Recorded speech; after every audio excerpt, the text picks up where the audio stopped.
পৃথিবীর মানুষ বুজুর্গির কারণে যদি একজন আরেকজনকে ভালোবাসতে হয় তাহলে পৃথিবীর শ্রেষ্ঠতম বুজুর্গর নাম কি? জোরে বলেন, নাম কি? মুহাম্মাদুর রাসূলুল্লাহ। পৃথিবীর শ্রেষ্ঠতম বুজুর্গ ছিলেন উনি, মুহাম্মাদুর রাসূলুল্লাহ। এমন বুজুর্গ ছিলেন, হাদিসের কিতাবের ভিতরে এসেছে, বুখারী শরীফের হাদিস। মুহাম্মাদুর রাসূলুল্লাহ কেমন বুজুর্গ ছিলেন? সারা পৃথিবীর যত বুজুর্গ আছে, যত সাহাবী আছে, যত তাবিন, তাবে তাবিন আছে, আব্দুল কাদের জিলানী, এরকম হাজারো আব্দুল কাদের জিলানী, সারা পৃথিবী ভরপুর আব্দুল কাদের জিলানী কেউ যদি এক পাল্লায় রাখা হয়, মুহাম্মাদুর রাসূলুল্লাহর বুজুর্গির চুলের সমান পরিমাণ হবে না। তোরে কোন ঠিক কিনা? মুহাম্মাদুর রাসূলুল্লাহ এমন বুজুর্গ ছিলেন, মুহাম্মাদুর রাসূলুল্লাহ হাত তুলতে দেরি, কিন্তু মুহাম্মাদুর রাসূলুল্লাহর দোয়া কবুল হইতে দেরি হতো না। দোয়া কবুল হইতে কি হতো না? দেরি করতেন না। হাত তুলতে দেরি, দোয়া কবুল হতে দেরি হতো না। এমন বড় বুজুর্গ ছিলেন। বুখারী শরীফের হাদিসের ভিতরে এসেছে, জলিলে কদর সাহাবী হযরতে আবু হুরায়রা রাদিয়াল্লাহু তাআলা আনহু বিশ্বনবী মুহাম্মদুর রাসূলুল্লাহর কাছে তার মার ব্যাপারে অবজেকশন নিয়ে এসেছেন। এসে বলতেছে, ও আল্লাহর পয়গম্বর, আমার মা আমার সম্পর্কে, ইসলাম সম্পর্কে বাজে মন্তব্য করে, আমার মার ব্যাপারে আপনার কাছে নালিশ নিয়ে এসেছি। আল্লাহর পয়গম্বর বলেন, আবু হুরায়রা, তোমার সাহস তো কম না, পিতামাতার নামে কোনো নালিশ চলে না। জোরে কোন ঠিক কিনা? পিতামাতা যতই অপরাধ করুক, যতই অন্যায় করুক, পিতামাতার ব্যাপারে কোনো দরবার সালিশি চলে না, চলবেও না। ইসলামে এরকম কোনো নিয়ম নীতি নাই। কিন্তু কিছু কিছু সমাজে দেখা যায় পিতামাতার নামে দরবার ডাকে। নাউজুবিল্লাহ, জোরে বলেন। পিতামাতার নামে কোনো দরবার নাই, কোনো সালিশি নাই, কারণ পিতামাতাই হলো তোমার জান্নাত, পিতামাতাই হলো তোমার জাহান্নাম। ওরে যুবকের দল, একটু ভালো করে শুনে নাও। আল্লাহর পয়গম্বর হাদিসের মধ্যে বলেন, রিজাল ওয়ালিদি রিজার রব্বি ফি রিজাল ওয়ালিদি, পিতার সন্তুষ্টির মধ্যে আল্লাহর সন্তুষ্টি নিহিত, পিতামাতার সন্তুষ্টির মধ্যে আল্লাহর সন্তুষ্টি নিহিত। পিতামাতা যদি তোমার উপর অসন্তুষ্ট হয়ে যায়, তুমি যত বড় ইবাদত গুজার হও না কেন, তাহাজ্জুদ পড়তে পড়তে কপাল ফুলিয়ে ফেলেছ, যত বড় ইবাদত গুজার হও না কেন, আল্লাহর কসম, পিতামাতা যদি তোমার উপর অসন্তুষ্ট হয়ে যায়, স্বয়ং আল্লাহ রাব্বুল আলামিন তোমার উপর অসন্তুষ্ট। আর পিতামাতা তোমার উপর সন্তুষ্ট থাকলে আল্লাহ তোমার উপর সন্তুষ্ট। পিতামাতায় জান্নাত, পিতামাতায় জাহান্নাম। এই দুনিয়াতে পিতামাতাকে যদি রাজি খুশি করাইতে পারো, পরকালে আল্লাহ রাব্বুল আলামিন তোমাকে জান্নাত দান করবে। আর যদি এই দুনিয়ার জমিনে পিতামাতাকে খুশি না করতে পারো, তুমি যত বড় ইবাদত গুজার হও না কেন, আব্দুল কাদের জিলানী হয়ে যাও না কেন, আল্লাহর তৈরি জান্নাত তোমার কপালে নসিব হবে না। ঠিক কিনা? আবার নবী বলে দিলেন, আবু হুরায়রা, পিতামাতার বিরুদ্ধে, মায়ের বিরুদ্ধে কোনো নালিশ চলবে না। এত বড় সাহস, আমার কাছে নালিশ নিয়ে আসলা, তোমাকে এই অধিকার কে দিল? আবার নবীজি রাগান্বিত হয়ে গেলেন। আবু হুরায়রা বলেন, ওগো আল্লাহর পয়গম্বর, আমি আমার মার ব্যাপারে নালিশ নিয়ে আসি নাই। আমি এসেছি, আমার মা ইসলাম ধর্মকে গালিগালাজ করে। আমি আবু হুরায়রা আপনার মজলিসে আসি, দেখে আমাকেও গালিগালাজ করেন। এমনকি আপনি নবীকেও পর্যন্ত আমার মা গালিগালাজ করেন। আমি আপনার কাছে এসেছি, ওগো আল্লাহর পয়গম্বর, আপনি আমার মার জন্য একটু আল্লাহর কাছে দোয়া করে দিন।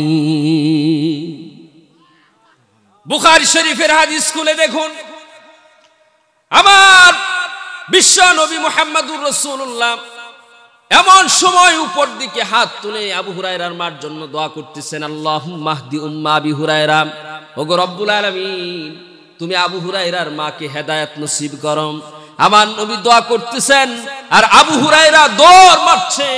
পাশে একজন সাহাবী বলে, ও সাহাবী আবু হুরায়রা, তুমি কেন দৌড় মারছো? নবীজি তোমার মার জন্য দোয়া করতেছেন, তুমি নবীজির দোয়ার কোনো গ্রাহ্য করতেছো না, দৌড় মারতেছো, ব্যাপারটা কি?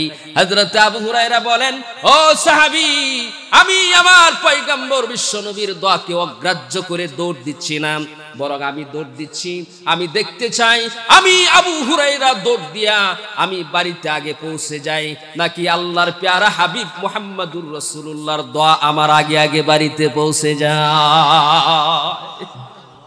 এজন্য আমি দৌড় দিয়েছি। হযরত আবু হুরায়রা বলেন, আমি যায়া দৌড় দিয়া বাড়িতে পৌঁছলাম। পৌঁছার পরে আমি দরজার মধ্যে করাঘাত করলাম। ভিতর থেকে আমার মা আওয়াজ দিল, বাবা সোনামণি, আবু হুরায়রা বাজান আসছো, একটু অপেক্ষা করো, আমি দরজা খুলে দিচ্ছি। সুবহানাল্লাহ। হযরত আবু হুরায়রা রাদিয়াল্লাহু তাআলা আনহু বুঝতে পারলেন যে আমার মার প্রতিদিনের যে ব্যবহার আর আজকের ব্যবহার, অবশ্যই আমি আবু হুরায়রা বাড়িতে দৌড়ে আসার আগে আগেই বিশ্বনবী মুহাম্মদুর রাসূলুল্লাহর দোয়া আমার বাড়িতে আগে পৌঁছে গিয়েছে। সুবহানাল্লাহ বিহামদিহি। কুল ইন কুনতুম তুহিব্বুনাল্লাহা ফাত্তাবিউনি ইউহিব্বুকুমুল্লাহ। আল্লাহ রাব্বুল আলামিন বিশ্ব নবী মুহাম্মদুর রাসূলুল্লাহ সাল্লাল্লাহু আলাইহি ওয়াসাল্লামকে লক্ষ্য করে বলেন, ওরে আমার পয়গম্বর, আপনি তামাম পৃথিবীর সমস্ত মানুষকে জানায়া দিন। কুল, আপনি বলে দিন, তাদেরকে জানায়া দিন, ইন কুনতুম তুহিব্বুনাল্লাহ, যদি তোমরা আল্লাহকে ভালোবাসতে চাও। কাকে ভালোবাসতে চাও?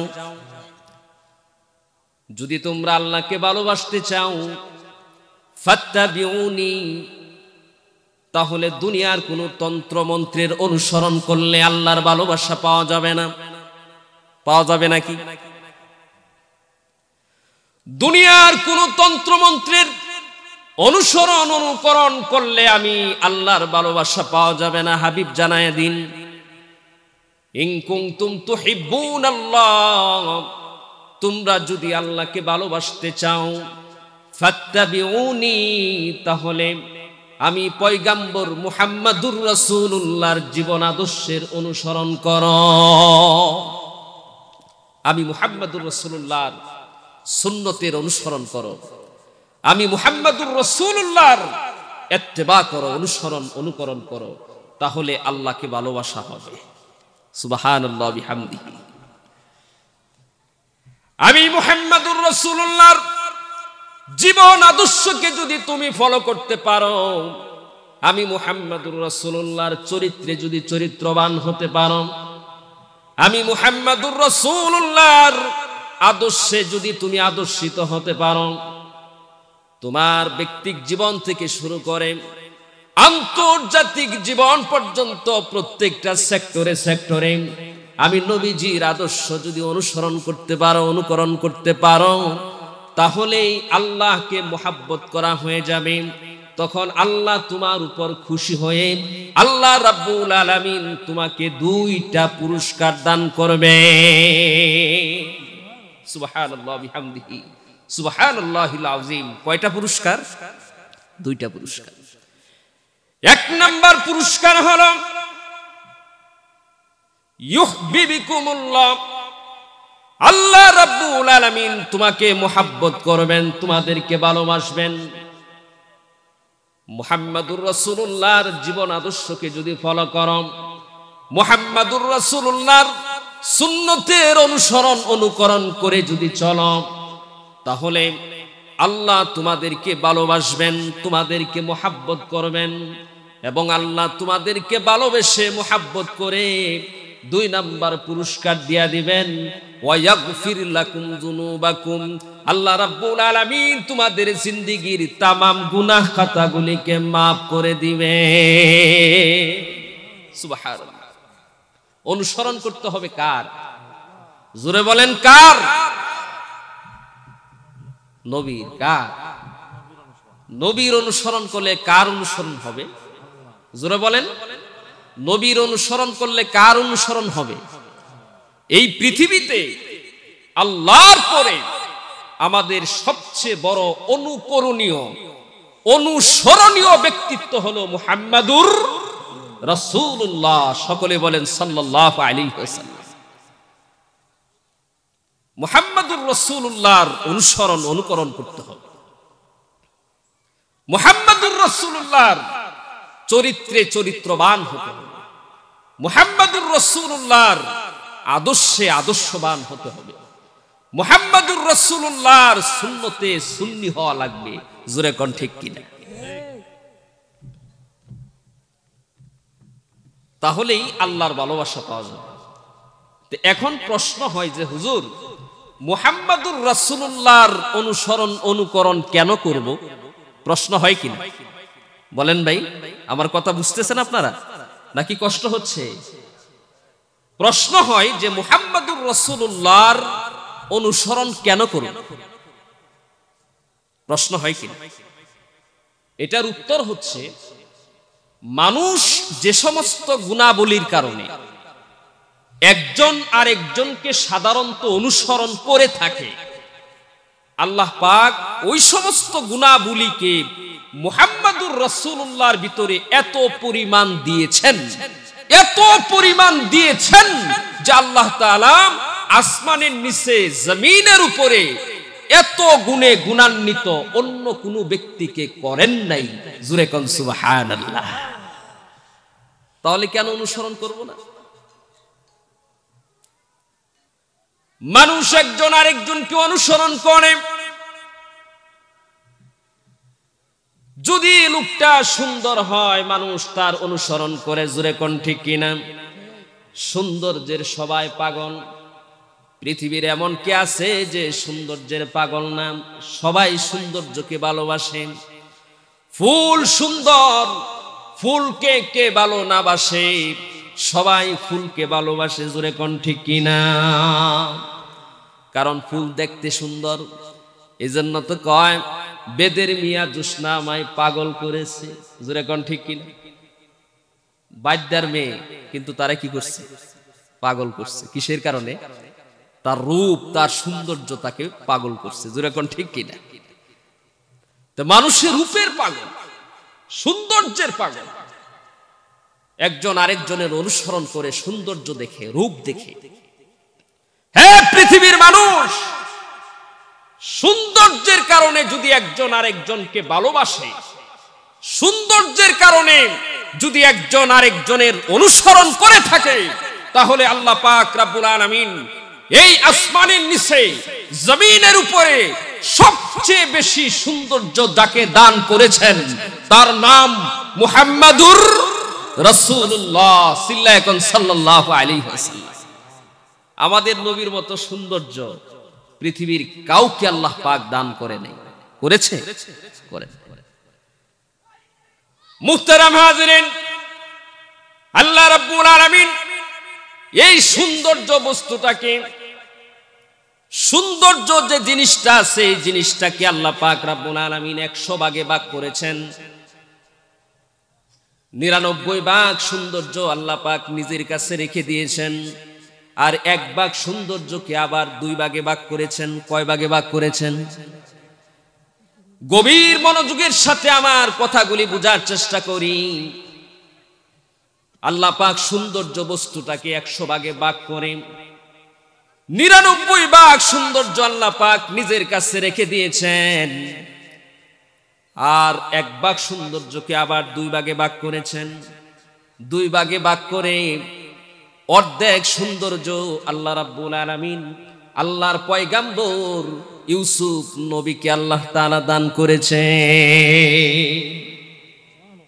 100 ভাগের 1 ভাগের অর্ধেক সৌন্দর্য আল্লাহ রাব্বুল আলামিন আল্লাহর পয়গাম্বর ইউসুফ নবীকে দান করেছেন, আর 100 ভাগের 1 ভাগের অর্ধেক সৌন্দর্য দিয়া আল্লাহ পাক রব্বুল আলামিন কুল কায়নাত সৃষ্টি করেছেন।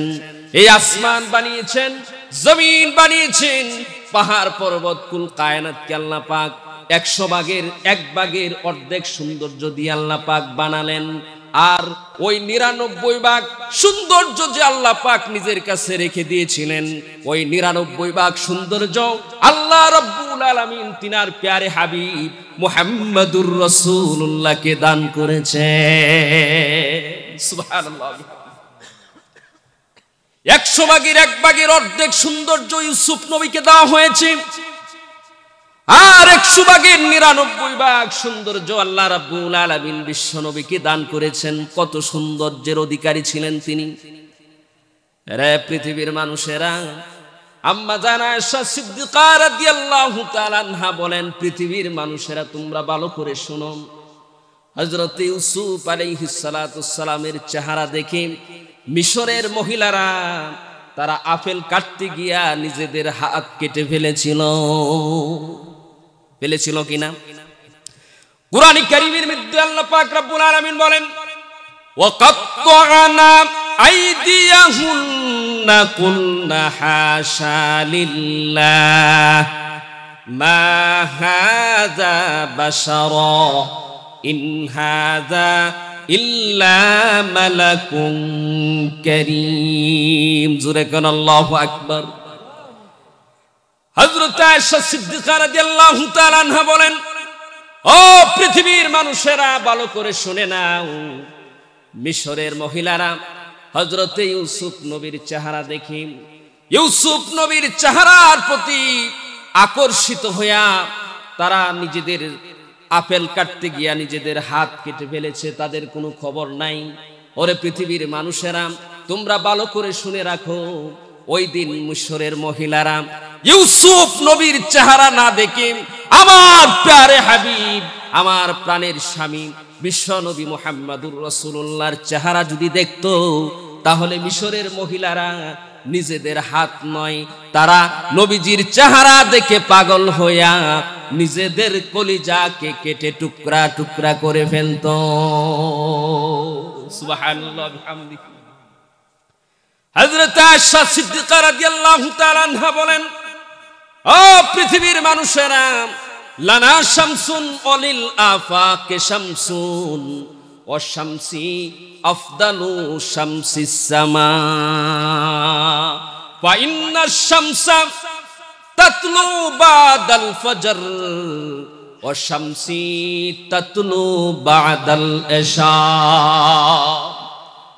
আম্মা জানা আয়েশা সিদ্দিকা রাদিয়াল্লাহু তাআলা আনহা বলেন, ও পৃথিবীর মানুষেরা, এই পৃথিবীরও একটা সূর্য আছে, আর আমি আয়েশারও একটা সূর্য আছে। এই পৃথিবীর সূর্যটা ফজরের নামাজের পরে পূর্ব আকাশ থেকে পৃথিবীর সূর্যটা উদিত হয়। জোরে কোন ঠিক কিনা?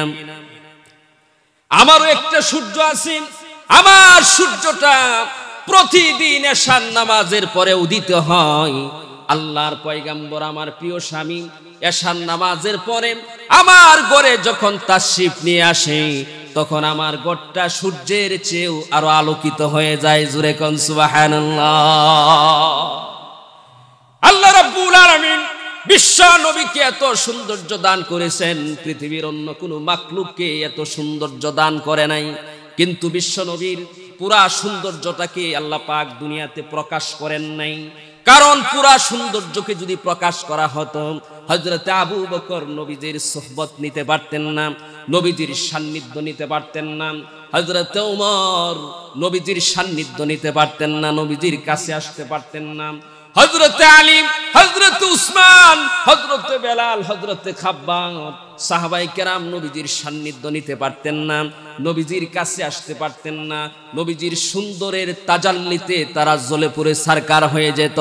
এজন্য আল্লাহ রাব্বুল আলামিন আল্লাহর পয়গম্বর বিশ্ব নবীর পুরা সৌন্দর্যটাকে পৃথিবীতে প্রকাশ করেন নাই। কাসেম নানুতুবি রহমতুল্লাহি আলাইহি দারুল উলুম দেওবন্দের প্রতিষ্ঠাতা প্রিন্সিপাল আল্লামা কাসেম নানুতুবি রহমতুল্লাহি আলাইহি লিখেছেন, ও দুনিয়ার মানুষ, আল্লাহ পাক রব্বুল আলামিন তিনার প্যারে হাবিব মুহাম্মদুর রাসূলুল্লাহ সৌন্দর্যটাকে কুদরতি পর্দা দিয়া আবৃত করে তারপরে মুহাম্মদুর রাসূলুল্লাহকে দুনিয়াতে পাঠিয়েছে। পুরা সৌন্দর্য দুনিয়াতে প্রকাশ করা হয়নি। হাদিসের কিতাবের ভিতরে এসেছে, জান্নাতের ভিতরে জান্নাতীরা যখন আল্লাহ পাকের দিদার লাভ করবে, জান্নাতীদের সামনে আল্লাহ পাক রব্বুল আলামিন জান্নাতের ভিতরে নিজের ৭০,০০০ নূরের পর্দাকে উন্মোচন করেন। ওই ১৫ তারিখের চাঁদের মতো আল্লাহ পাক রব্বুল আলামিন জান্নাতীদের সামনে উদ্ভাসিত হয়ে যাবে। ওই দিন জান্নাতীদের সামনে আল্লাহ পাক নিজের দিদার গঠানোর সাথে সাথে তিনার পাশে তিনার প্যারে হাবিব মুহাম্মদুর রাসূলুল্লাহরও পুরাপুরি দিদার গঠায়া দিবে। সুবহানাল্লাহ। মুহতারাম হাজিরিন, যদি সৌন্দর্যের কারণে পাগল হতে হয়, সৌন্দর্যের কারণে যদি কারো আদর্শ অনুসরণ করতে হয়, কাউকে অনুকরণ করতে হয়, তাহলে একমাত্র মুহাম্মদুর রাসূলুল্লাহকে অনুসরণ করতে হবে। কারণ মুহাম্মদুর রাসূলুল্লাহর চেয়ে সৌন্দর্যের অধিকারী এই আসমানের নিচে জমিনের উপরে অন্য আরেকটা ব্যক্তিত্ব খুঁজে পাওয়া যাবে না। জোরে কোন ঠিক কিনা? আমি সংক্ষেপে বলতেছি, সময় কম। মানুষ একজন আরেকজনকে ভালোবাসে তার বুজুর্গের কারণে। জোরে কোন ঠিক কিনা? লোকটা যদি কালো হয়, টাকা পয়সা নাই, লোকটা কালো, কিন্তু তার ভিতরে বুজুর্গি আছে, আল্লাহর ভয় আছে, আল্লাহর তাকওয়া আছে, মানুষ তাকে ভালোবাসে কি বাসে না? বাংলাদেশের শ্রেষ্ঠতম একজন মুফতি, তার নাম হলো মুফতি আব্দুল মালেক সাহেব দামাত বারাকাতুহু। তার চেহারা একেবারে কালো কুচকুচে, দেখতে খুব খাটো, কিন্তু মানুষ ভালোবাসে কি বাসে না?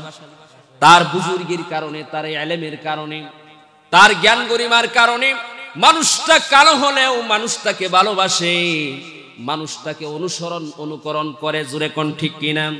হযরতে বেলাল হাবশী রাদিয়াল্লাহু তাআলা আনহুর প্রতি আমাদের ভালোবাসা আছে না নাই? অথচ বেলাল হাবশী একজন হাবশী গোলাম ছিলেন, কালো কুসকুসে, ঠোঁটগুলি লাল, ঠোঁটগুলি উল্টা থাকতো, কিন্তু এই বেলাল হাবশীর দাম আল্লাহ রাব্বুল আলামিনের কাছে বেড়ে গিয়েছে। আল্লাহর পয়গম্বর বিশ্ব নবী মুহাম্মদুর রাসূলুল্লাহ বলেন, আমি যখন মেরাজে গিয়েছিলাম, ওই মেরাজে জান্নাতের ভিতরে আমি আমার কালো সাহাবী বেলাল হাবশীর জুতার খটখটানির আওয়াজ পেয়েছি। সুবহানাল্লাহ। সুতরাং সৌন্দর্য দিয়াই শুধু মাপকাঠি নির্ণয় করা যায় না, ভালো মন্দ নির্ণয় করা যায় না। একজন লোক দেখতে খুব কালো কুচকুচে, কিন্তু তার ভিতরে বুজুর্গি থাকলে, আল্লাহর ভয় থাকলে, আল্লাহর তাকওয়া থাকলে মানুষ তারে ভালোবাসে কি বাসে না? জোরে কোন? পৃথিবীর মানুষ বুজুর্গির কারণে যদি একজন আরেকজনকে ভালোবাসতে হয়, তাহলে পৃথিবীর শ্রেষ্ঠতম বুজুর্গর নাম কি?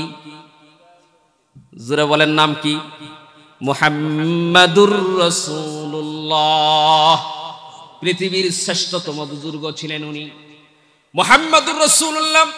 এমন বুজুর্গ ছিলেন, হাদিসের কিতাবের ভিতরে এসেছে, বুখারী শরীফের হাদিস। মুহাম্মাদুর রাসূলুল্লাহ কেমন বুজুর্গ ছিলেন?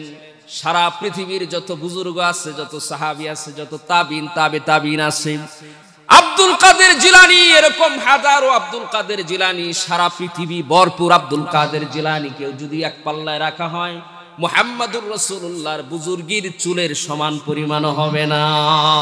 জোরে কোন ঠিক কিনা?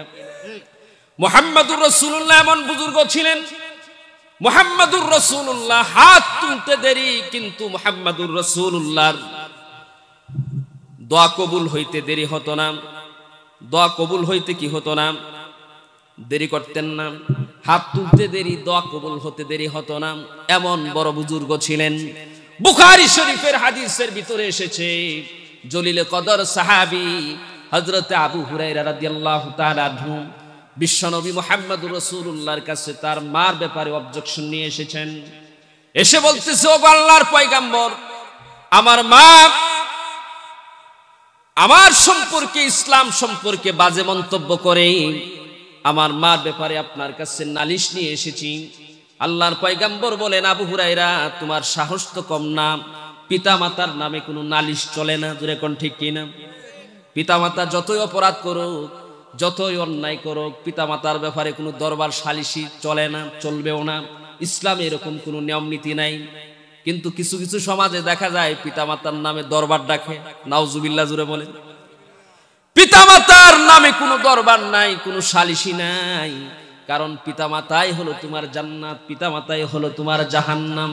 ওরে যুবকের দল, একটু ভালো করে শুনে নাও। আল্লাহর পয়গম্বর হাদিসের মধ্যে বলেন, রিজাল ওয়ালিদি রিজার রব্বি ফি রিজাল ওয়ালিদি, পিতার সন্তুষ্টির মধ্যে আল্লাহর সন্তুষ্টি নিহিত।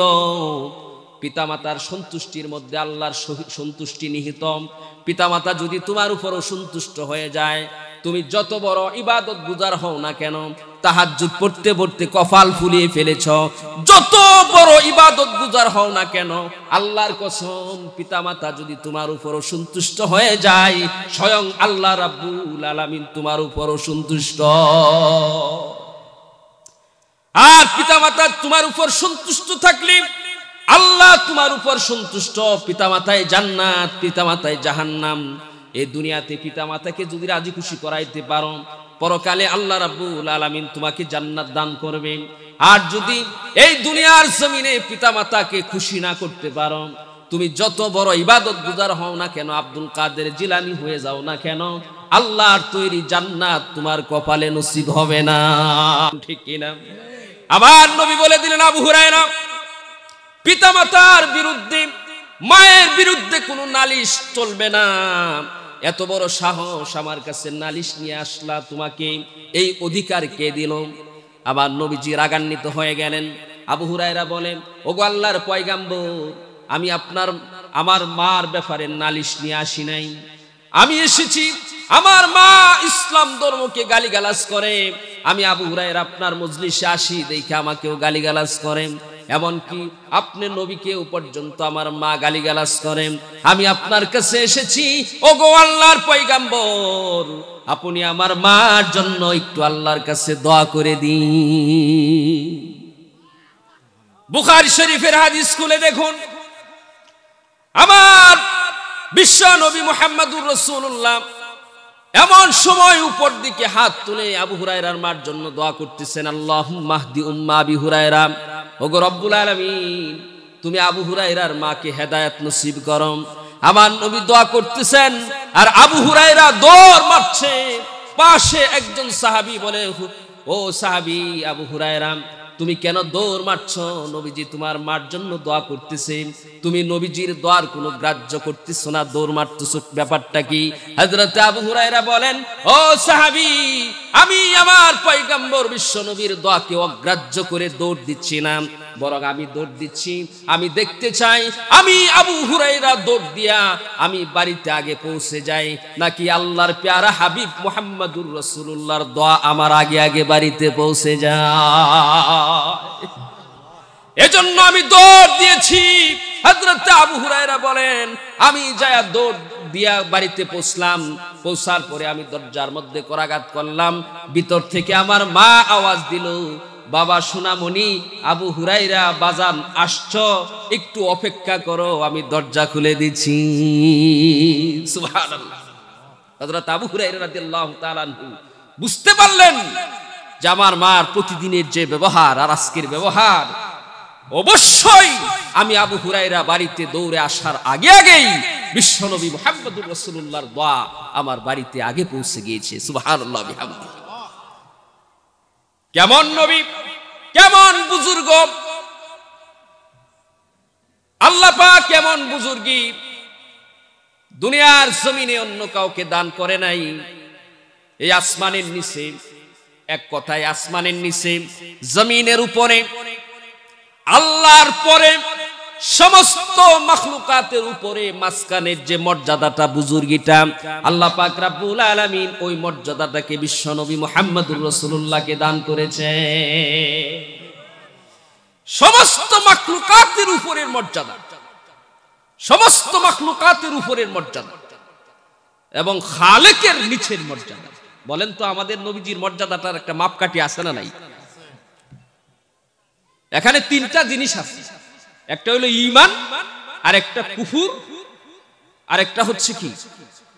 ঈমান, কুফর, শিরক। এই তিনটা মাপকাঠি দিয়া আমাদের নবীজির বুজুর্গি, আমাদের নবীজির মর্যাদা বুঝতে হবে। কেউ যদি বলে যে আমাদের নবীজির মর্যাদা মাখলুকের সমান, আমাদের নবীজির মর্যাদা, আমাদের নবীজির বুজুর্গি আব্দুল কাদের জিলানীর মতো, আমাদের নবীজির বুজুর্গি টেলিভিশনের বক্তার মতো, নাউজুবিল্লাহ জোরে বলে, তাহলে এটা কুফরি হবে। কি হবে? কুফরি হবে।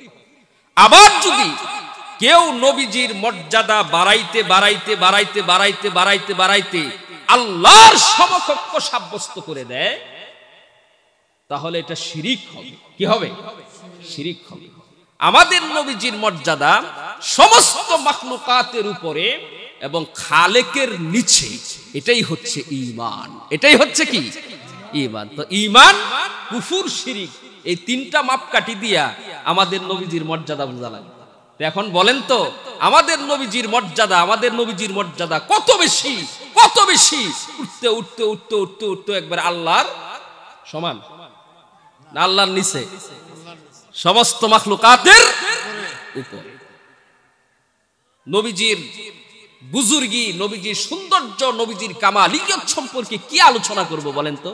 এই অল্প সময়ে, আমাকে মাত্র 40 মিনিট সময় দেওয়া হয়েছে, এই অল্প সময়ে কিছুই আলোচনা করা যাবে না। একটু ধারণা দিচ্ছি যে আমরা কার অনুসরণ করি, অথচ আমাদের অনুসরণ করা দরকার কাকে আমরা জানি না, বুঝি না।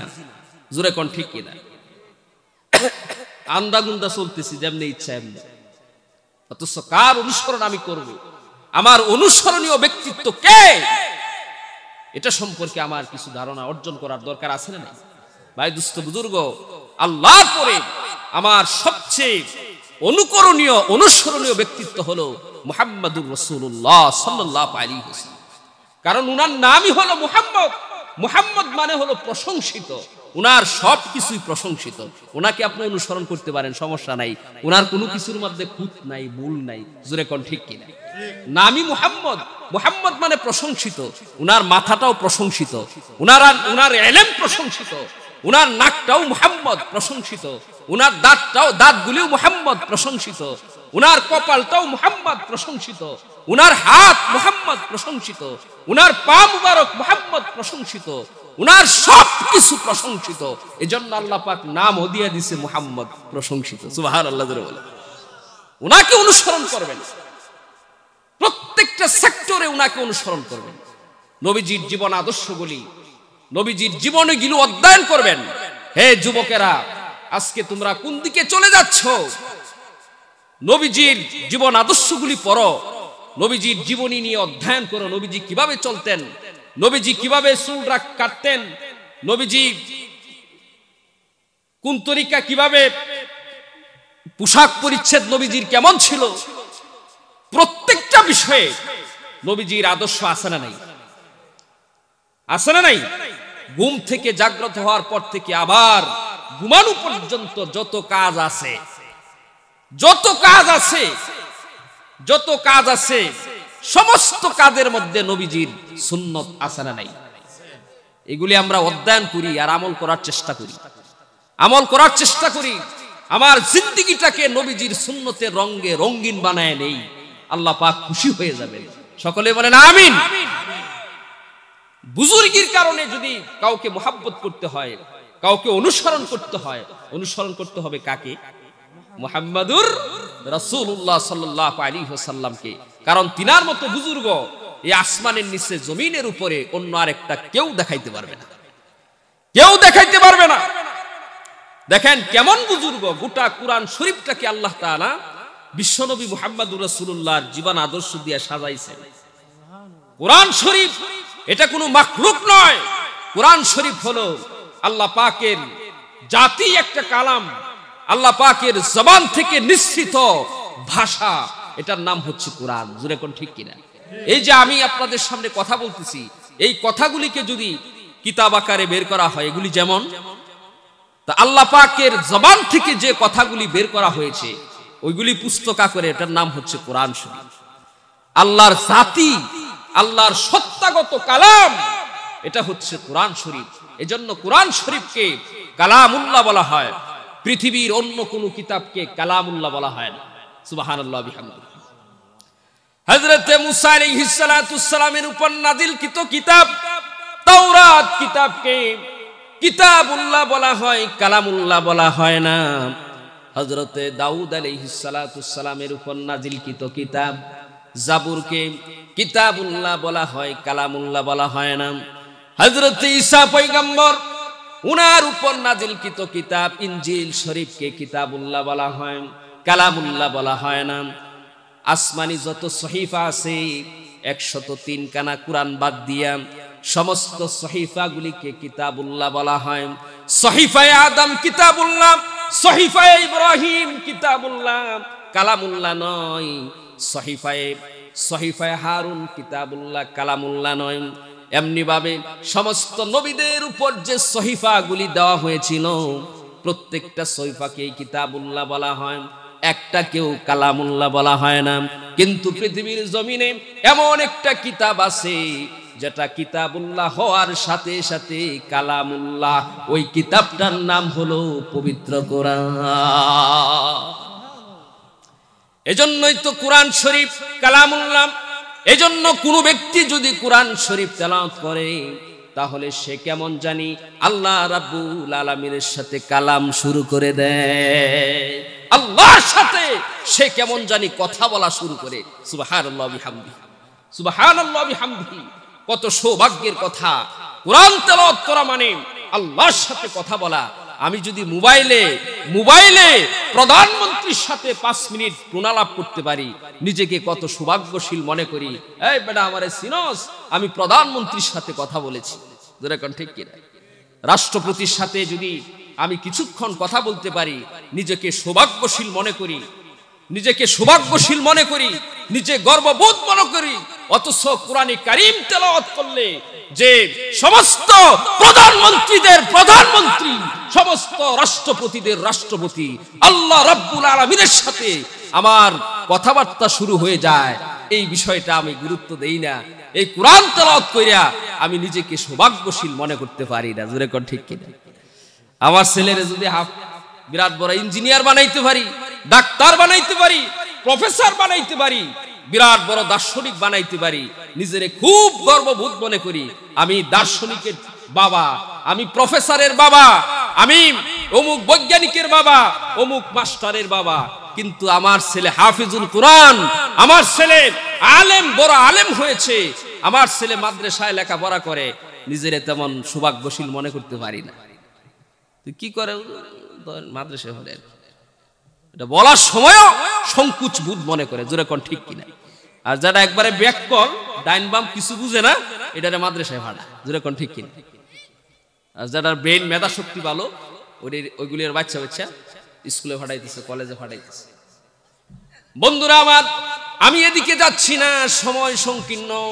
আমি যে কথাটা বুঝাতে চাচ্ছি, পৃথিবীর সর্বশ্রেষ্ঠ কিতাব কোরআন শরীফ, যে কোরআন শরীফটা আল্লাহ তাআলার জাতি কালাম, যে কোরআন শরীফটাকে মাখলুক বলা যাবে না, কোরআন শরীফটা হলো গায়রে মাখলুক। আল্লাহ রাব্বুল আলামিন এই গোটা 30 পারা কোরআন শরীফকে তিনার প্যারে হাবিব মুহাম্মাদুর রাসূলুল্লাহর জীবন আদর্শ দিয়ে সাজিয়েছে। কোরআন শরীফ, পুরা কোরআন শরীফ মুহাম্মাদুর রাসূলুল্লাহর জীবন আদর্শ। সাহাবায়ে কেরাম আম্মা জান আয়েশা সিদ্দিকা রাদিয়াল্লাহু তাআলা আনহার কাছে প্রশ্ন করলেন, ওগো আম্মা জান, আমাদের নবী মুহাম্মাদুর রাসূলুল্লাহর জীবন আদর্শ সম্পর্কে আপনি কিছু বলুন। তখন আম্মা জান আয়েশা সিদ্দিকা রাদিয়াল্লাহু তাআলা আনহা বলেন, ওরে সাহাবীরা, আমা তাকরাউনাল কুরআন, তোমরা কি কোরআন তেলাওয়াত করো না? তোমরা কি কোরআন তেলাওয়াত করা ছেড়ে দিয়েছো নাকি? না, আমরা তো কোরআন তেলাওয়াত করি।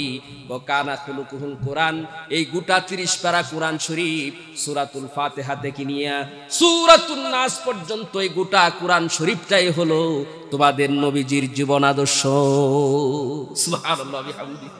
কোরআন শরীফকে যদি জিজ্ঞাসা করেন, ও কোরআন, আখিরি পয়গম্বর আল্লাহর হাবিব মুহাম্মাদুর রাসূলুল্লাহর নাম সম্পর্কে তুমি কিছু জানো নাকি?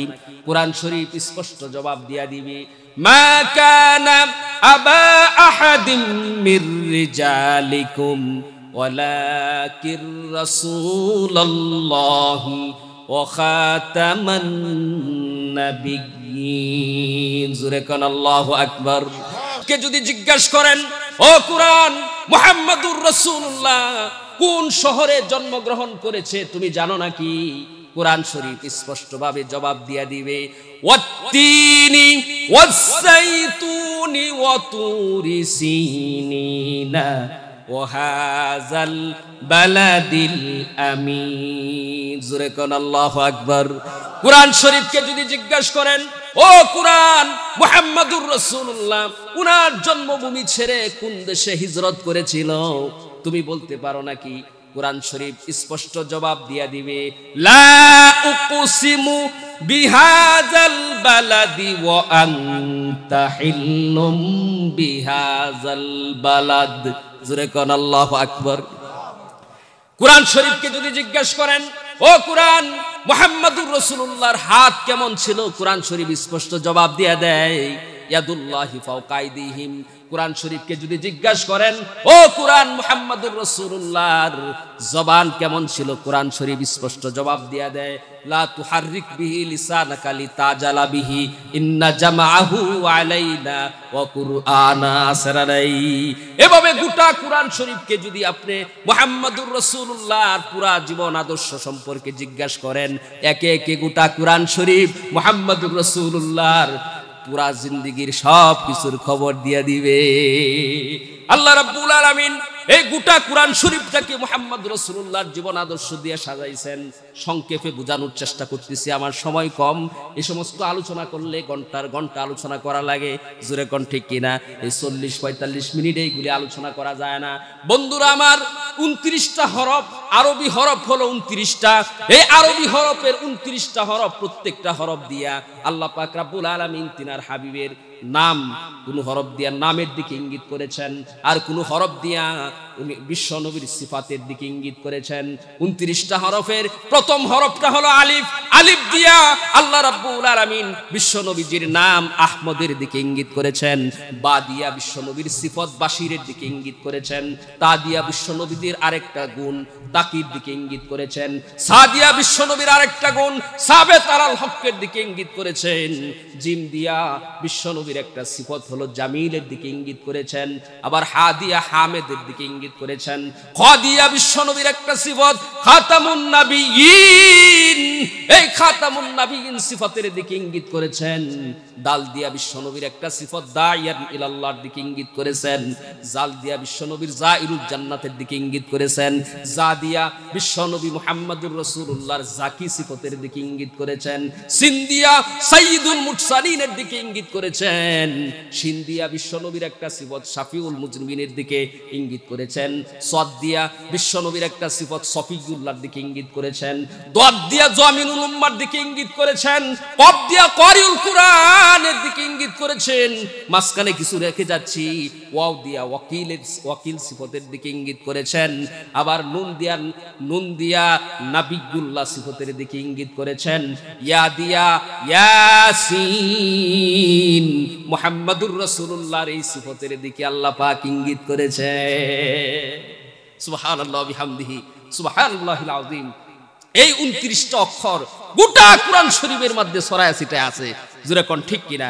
এই 29টা অক্ষরের প্রত্যেকটা অক্ষর দিয়া আল্লাহ পাক তিনার প্যারে হাবিব মুহাম্মদুর রাসূলুল্লাহর সিফাতের দিকে ইঙ্গিত করেছেন। তার মানে গোটা কোরআন শরীফটাকে সূরাতুল ফাতিহা থেকে নিয়ে সূরাতুন নাস পর্যন্ত এই গোটা 30 পারা কোরআন শরীফকে আল্লাহ পাক তিনার প্যারে হাবিব মুহাম্মদুর রাসূলুল্লাহর জীবন আদর্শ দিয়া, মুহাম্মদুর রাসূলুল্লাহর গুণাবলী দিয়ে সাজিয়েছেন। জোরে কোন সুবহানাল্লাহ।